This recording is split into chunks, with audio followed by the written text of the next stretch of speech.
Welcome to Fire Engineering's Training Minutes. I'm David Rhodes and I'm at the Guardian Center's Commuter Rail Training Facility. I'm joined today by Scott Brantley. Scott, good to see you. Good to be here. Tell us a little bit about what we have.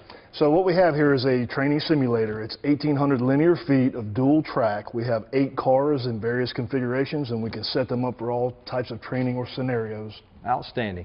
Let's take a look at our scenario for today. Our scenario today is that we have a person stuck underneath the commuter rail car. This person has been hit by the train and is now trapped up underneath a very tight area. We've made sure to notify our rail control, work with our rail police and security to make sure that all the power is shut off and our track is grounded at both ends. So let's take a look at this in real time.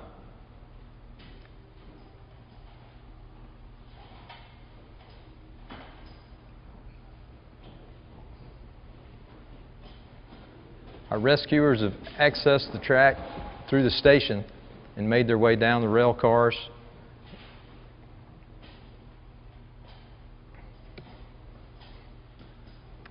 They brought their initial equipment, a jump kit, a rope bag.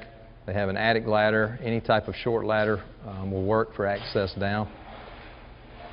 And also they know they're going to need some type of rescue basket. Correct. So what the medic's doing is he's looking for, airway. He's checking the ABCs, looking for estrangulating, hemorrhaging, anything he can do real quick while the victim's still under the track. So a lot of time with these trains, we have amputations that we have to be prepared for.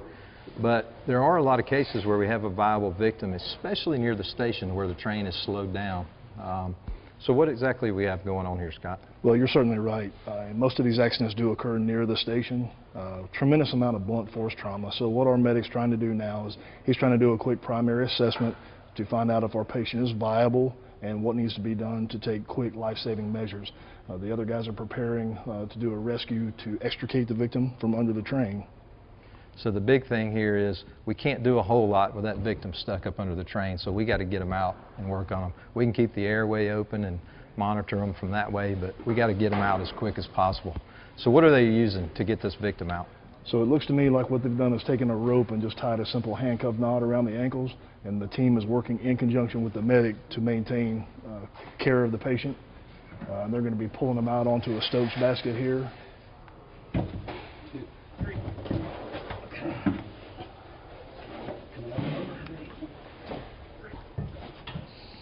All right, so they got to work them up over the rail. They've positioned their basket right in a good spot. Obviously, they're going to try to maintain C-spine control and all of that, but the main function here is to get this victim out, get him in the back of an ambulance, and get him to a hospital to surgery. All right, so it was a pretty quick operation.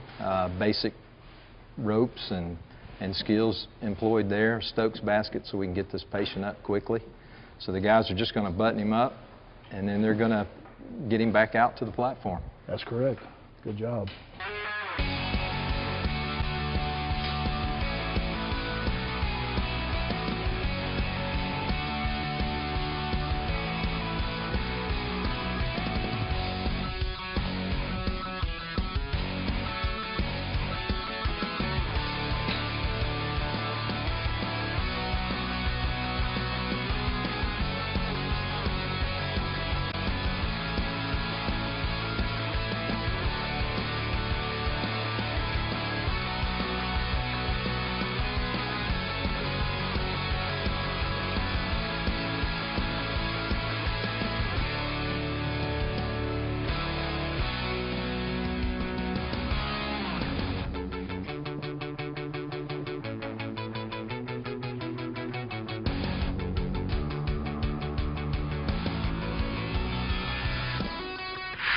All right, we took a look at a scenario where a person was up under the train. You have to realize this is only one small piece of what would be happening overall with this scenario. We have rail control, we have the station to worry about, we have the logistics of getting our equipment in and out, so there would be a lot of other players in here. We just focused on strictly removing that victim. We hope you enjoyed today's edition of Fire Engineering Training Minutes. I'm David Rhodes here with Scott Brantley.